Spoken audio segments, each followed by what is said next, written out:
السلام عليكم، مساء الخير الاخوان. نتمنى ان شاء الله كاملين تكونوا بخير. مرحبا بكم في فيديو جديد. اول حاجه كنشكركم بزاف الاخوان على الدعم ديالكم، وخصوصا الدعم ديال اخر فيديو. وكنتمنى اي واحد شاف هذا الفيديو يحط لنا واحد لايك خفيف وواحد كومونتير زوين يدعي علينا معاه بالخير. واليوم ان شاء الله غادي يكونوا هذا الفيديو جوج حوايج. لقيتوني يلاه ساليت المسائل ديالي، يلا قديت الجلسه عند الخليط السلالات. جيت ناخذ هاد البيضات اللي كاينين في هاد نص نهار الاخر مع الصباح، ما تيكون غير شي حاجه قليله، شي 10 12 11 بعض المرات 8 بعض المرات 6. والصباح ما تيكونش البيض مزيان. هاد الوقيته تنجي تنجمع البركه اللي كاينه في هاد نص نهار الاخر الحمد لله، وتنجيب نفصل الدجاج. وغادي نشارك معكم الاخوان واحد الحاجه اللي هي مرحله القرش. هاد الايامات تيخصونا لي ميساج، البيض راه هبط عند الناس كاملين تقريبا. انا براسي راه عندي الانتاجيه هابطه في بعض السلالات الا في الخليط سبحان الله مع العمر ديالهم يلاه 7 شهور تقريبا 8 شهور، مازال ما سالاوش، مازال ما قربوش لديك المرحله ديال مرحله القرش. يعني ما غاديش تكون عندي البداله بزاف، الا كانت كاع انا شي بداله غادي تكون عندي الحمد لله، غادي تكون شي بداله خفيفه، يعني ديال خفيفه دغيا غادي نخرج منها. ولكن غادي نوريكم واحد الطريقه ان شاء الله اللي غادي تهربوا منها من البداله دغيا، ولكن بشرط واحد، بنادم بلا ما يتشطر مع الدجاج في هذا الوقيته. راه الاخوان كاملين اللي تواصلوا معايا لانهم عندهم المشكل في النقص ديال الانتاجيه وعندهم المشكل مع الدجاج، باش نمشيو الاساس ديال الانتاج ديال البيض والاساس ديال الخصوبه هو الماكله. خصوصا الدجاج كيحتاج واحد النسبه ديال البروتين طالع باش انها تبيض ليك، والفروش حتى هو باش يخصب ليك. المهم فاش نمشيو لهاد المراحل تلقاهم الدعوه ناقصه بزاف. يعني تلقى بنادم تيعطي لك الدراج الشعير شي حاجه خفيفه، ونسبه البروتين كتجمعتيه في هذا الاخير تلقاه هابط 10%، والدجاجه كيخصها ما بين 16 و 18% باش تبيض. والفروش حتى هو باش يحافظ على الطاقه ديالو ويكون الخصوبه عندهم خيره خاصو 16 حتى 18 حتى ل 20% ديال نسبه البروتين في كل 100 غرام اللي تيقسي. هادشي اللي كاين. المهم نشارك معكم اول حاجه هو خليط ديال القطيع. جبت ليه الفصه ديالو بالجبه الاخيره ديالو هنا، تنعطيه 100 غرام ديالو في النهار في العلف المركب، 50% ديال البياضه و50% ديال الدوزيام، باش نحافظ على نسبه البروتين طالعه اللي كل 100 غرام كيعطيني 17% ديال نسبه البروتين. هذه هو باش خدام مع الدجاج تنعطيه 100 غرام ديالو في النهار. وتنجيب ليه في هذه الوقيته الا كاينه الفصه تنجيبها ليه في هذه الوقيته. هكا دابا اللي كتشوفوا الحمد لله راني جبت ليه الفصه ديالو، اللهم بارك. يتلاها معاه حتى يمشي، يتلاها معاه حتى الوقيته فاش غادي ينعس، والله يسخر الجميع. اللهم بارك. بالنسبه للدكار السبلاش يلاه زدت الدكار ديال السبلاش، زدت واحد الدكار ديال الزرق. ها هو الاخوان تقريبا حاليا راه كل 4 ديال الاناث هنا راه عندهم دكار ديالهم. كان 4 ونص، دابا راه الحمد لله ولينا كل 4 ديال الاناث راه عندهم دكار، باش نسبه الخصوبه تطلع عندنا مزيان. هادو هما الاناث اللهم بارك. وكاينين باقي شي اناث في الداخل. هذاك هو ماكسيفور الفيتامين اللي داير عليه هذا الفيديو ان شاء الله، اللي غادي نوريكم كيفاش تخدموا باش انه تخرجوا من مرحله القرش باسرع، يعني وقيته تكون خفيفه. حيت كل ما كتعطلتي في مرحله القرش كل ما زدتي في مشاكل ديال الخصوبه، كل ما تحطي في مشاكل ديال النقص ديال البيض، كل ما تحطي في بزاف ديال الحوايج. يعني كل ما خرجنا بكري من مرحله القرش كل ما كانت عندنا مزيانه. وبطبيعه الحال راه الدجاجه فاش كتكون صغيره في العمر، يعني قل ما بين عام وعامين، راه كتكون في بداله خفيفه. ولكن فاش كتفوت عامين لفوق، يعني فاش كتدخل في البداله الثالثه والرابعه، راه تما كتكون البداله قاصحه، وتما فين خاص المربي يعرف شنو تيدير. يعني من نواحي بزاف ديال الحوايج خاص المربي يعرف شنو تيدير، من ناحيه الاكل، من ناحيه لي فيتامين راه ضروري.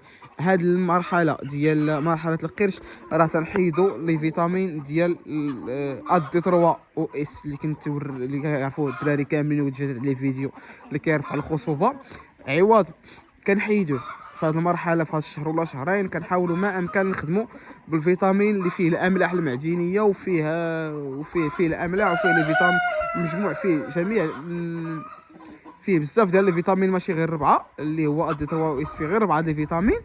ماكسيفور مثلا فيه بزاف، فيه الاملاح المعدنيه، فيه لي فيتامين، فيه بزاف ديال الحوايج كما كتشوفوا.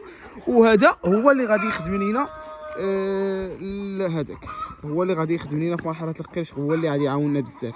الناس اللي تيسولوني على بروموتور راه مزيان، راه مخيب حتى هو، غير هو ناقصين فيه، ناقص فيه الفيتامين ا، وناقص فيه الدي 3، وناقص فيه الاو، فيه غير البي 1 والبي 2 والبي 6. هذا هو اللي فيه. اما الفيتامينات الاخرين راه ما فيش. اما الاملاح والمعدنيه وهذاك راه بحال بحال. بالنسبه ماكسيفور راه هو هذا ايترو، هذا راه قريب يسالي. اليوم جبت واحد لترو جديد، جبتو ب 220 درهم، يعني كيدور على حسب المنطقه ما بين 200 درهم و 220 درهم. هذه من الناحيه الاولى. من الناحيه الثانيه خصك اول حاجه عطرت ليها البال في مرحله ديال القلش هو نسبه البروتين اللي كاين في العلف ديالك. ناخذ كمثال نسبه البروتين اللي كاينه في البياضه هي كتراوح ما بين 14% و 16% على حسب الشركه. انا خدام بعلف المغرب عنده 16% من نسبه البروتين في كل 100 غرام، لهذاك نسبه 16% في كل 100 غرام علف البياض. فاش غنمشيو للديماراج غنلقاو 19.5 نسبه البروتين. يعني ممكن انك تطلع ديك نسبه البروتين ما بين انك تخلط 50% ديال الديماراج مثلا و 50% ديال البياضه، راه غيولي عندك 17.5 ديال البروتين. وكل ما كطلعت نسبه البروتين كل ما طلعت نسبه البروتين كل ما خرجت عندك الدجاجه مزيان دغيا في القيلش. حاليا انا خدام 17% نسبه البروتين. يعني فاش تنقول 17% نسبه البروتين يعني عندي 50% من البياضه وعندي 50% من البياضه و50% من الكرواسون من الدوزيام. يعني الدوزيام فيه 18%، البياضه فيه 16%، وإحنا جمعناهم كل 100 غرام ديالهم كيعطيني النسبه ديال 17%. يعني هذه الدجاجه، هذا الخير اللي خاص الدجاجه باش انها تبيض لينا وتبدل لينا الريش، حيت فاش ما كتبدلش الدجاجه الريش ديالها داك الخير اللي كلات تيمشي للمبيض وتيمشي ديريكت باش تخدم لينا على الانتاج البيض. حاليا لا، فاش كتدخل الدجاجه للبداله راه ما كايناش شي حاجه سميتها باقي داك الماكله اللي كلات كتمشي ليك لهذاك، لا كتمشي ليك للريش هو الاول. كيمشي ليك لذاك الخير اللي غيخصها في النهار باش انها تبدل الريش تاخذه هو الاول، عاد كتمشي ليك عاد داك الخير اللي بقى كتصيفطو للمبيض باش انه يخدم على انتاج البيض. يعني حنا خصنا نوفروا لها واحد الطاقه اللي غادي تكون كبيره، واحد نسبه البروتين اللي غادي تكون عاليه باش اننا نكوفريو من جوج جوايه، نكوفريو من هذه الجهه ونكوفريو من هذه الجهه. هذه من الناحيه مزيان. عندكم لي فيتامين والاملاح المعدنيه ضروري بشكل مؤكد و100% خاصهم يدخلوا في هذه المرحله باش تحافظ على واحد النسبه اللي الانتاجيه راه غتنقص راه ما يكذبش عليك كذاب يقول لك راه غتحافظ على نفس الانتاجيه اللي غادي تكون عندك قبل مرحله القيلش وتحافظ عليها بمرحله. لا ضروري غتنزل.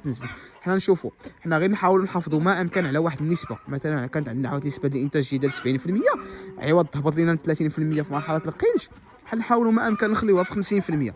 داكشي علاش غادي ندفعوا العلف مزيان وغادي ندفعوا لي فيتامين مزيان. لي فيتامين عندك مثلا 5 ايام في كل 15 يوم خصك تعطيهم في 15 يوم، يعني كل 5 ايام في 15 يوم، يعني 5 ايام نهار واحد وجوج وثلاثه واربعه خمسه من كل شهر غتعطي ماكسيفور 5 ايام متابعه. غادي تجلس 10 ايام يرتاح الدجاج ديالك ما عادي. غادي نمشيو عاوتاني نهار 16 17 18 19 20 في الشهر غادي نعطيو عاوتاني ماكسيفور، كنعطيوه ميلين في كل ايطرو ديال الماء. نطلعوا في الدجاجات ديالنا دغيا غادي يخرجوا لينا من البداله وغادي يحافظوا على الصحه ديالهم، وغادي يكون عندنا الانتاجيه غادي نحافظوا عليها ما امكن بواحد النسبه مزيانه عوض انه تهبط لينا بزاف. نحاولوا نحافظوا عليها في واحد النسبه تكون مزيانه.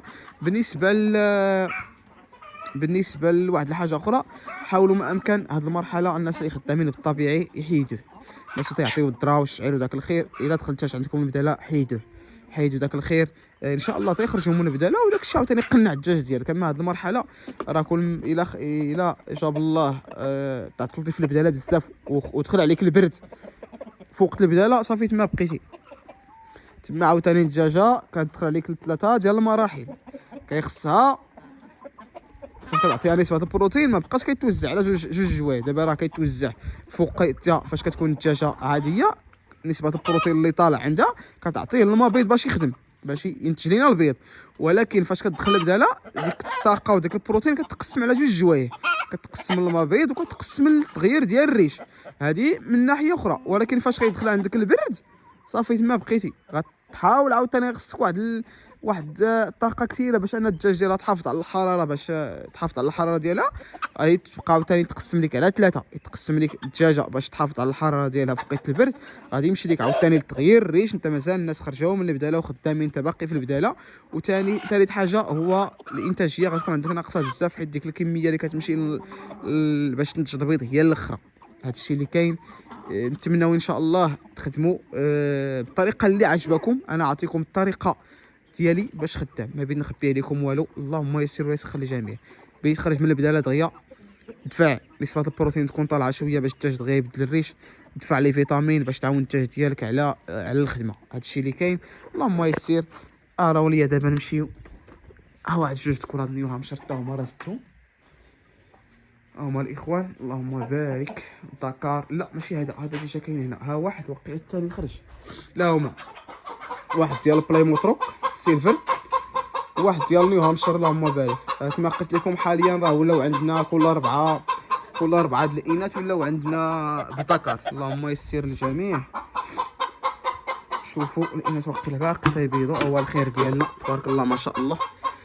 هذا هو الخير ديال هاد العشيه. هذا هو البيضات ديالنا. اللهم بارك ما شاء الله تبارك الرحمن. هو الخير الاخوان. هذا هو اللون ديال البيض ديال الخليط. الحمد لله. بالنسبه للبيض راه فقسنا منه، راه شفتوا لي فيديوهات ديال الفيديو ديال الكتاكيت. اللهم بارك. وغادي نعمروا الفقاسه هاد الايامات ان شاء الله ديال الكبيره ديال 500. يلاه شديت دابا شي كوموندات ان شاء الله وغادي نساليهم حتى هما. واللي بغى دابا الفلوس حاليا راه تنشد ديال شهر 11. الفلوس حاليا غادي يكون ان شاء الله لي كوموند اللي غادي يجيوني دابا والناس اللي غادي يبغيو الفلوس غادي يكون ان شاء الله ديال شهر 11. البيض اللي خاصو شي حاجه ديال شهر 10. مع هاد الايامات شويه الحمد لله عندي شويه ديال الناس خصني نفك معاهم هما الاولين. داكشي علاش ان شاء الله اللي خاصو البيض في الشهر 10 مرحبا، واللي خاصو الفلوس في الشهر 11 مرحبا. والله يسخر الجميع. هادو هما البيضات ديالنا. الحمد لله. راه الدجاج فاش كيبدا الرشيم، حيتاش الاكثريه ديال الاخوان تيقول لي ما تيبيضش ليا الدجاج فاش كيلا تيبدا الرشيم ما كيتمشاش ما كيتلونصاش مزيان. لا راه خصك تخليه راه الا جاب الله حتى يفوت واحد شهرين د الخدمه 3 شهرين ونص يلا كيشد في الوتيره ديالو.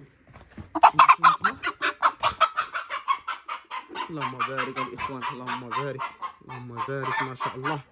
بالنسبه كما قلت لكم الدجاج تيفوت واحد المرحله ديال 3 شهور 4 شهور ديال الخدمه عاد ديك الساعه غادي تعرف الانتاجيه ديال الدجاج ديالك. اما في الاول فاش يلاه تيبدا الرشيم راه كتبدا هادي كتخدم واحد 15 يوم شهر كتبع الاخرى زيد ما كيشدوش نفس الوتيره ديال الخدمه.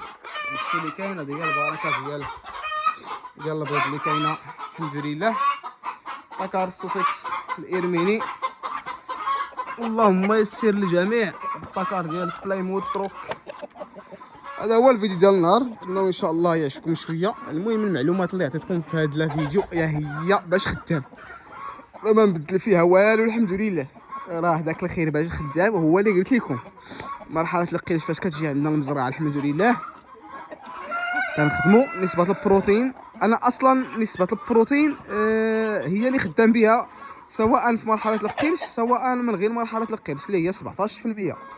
هي باش خدام 50% ديال البياضه و50% ديال الدوزيام. كاين اللي تيكوفري بالديماراج. انا الدجاج ديالي كنطلعو بهذه الطريقه تيحافظ على الصحه ديالو تيكون مخير في الصحه ديالو في الكادر ديالو. فاش كتدخل مرحله القرش كتلقى ان ديك الدجاجه واقفه على المعقول واقفه على الصح دغيا كتبدل الريش. وبطبيعه الحال ما كنساش كما قلت لكم راه ماكسيفور راه مخير ليا على بروموتور. حيت كاين اللي كيقول لي بروموتور الا جاب الله اللي عنده البروموتور دابا حاليا وكيتفرج فيا ياخذ القرعه ديال البروموتور ما غاديش يلقى فيها الفيتامين ا ما غاديش يلقى دي 3 وما غاديش يلقى الاو. هاد 3 ديال الفيتامين ما غاديش يلقاهم. اما الاملاح المعدنيه وهذا الخير كامل راه كاينين في بروموتور ولكن ما فيهش هاد 3 ديال الفيتامين اللي بطبيعه الحال الدور ديالهم حتى هو راه مزيان من ناحيه انتاج البيض والخصوبه.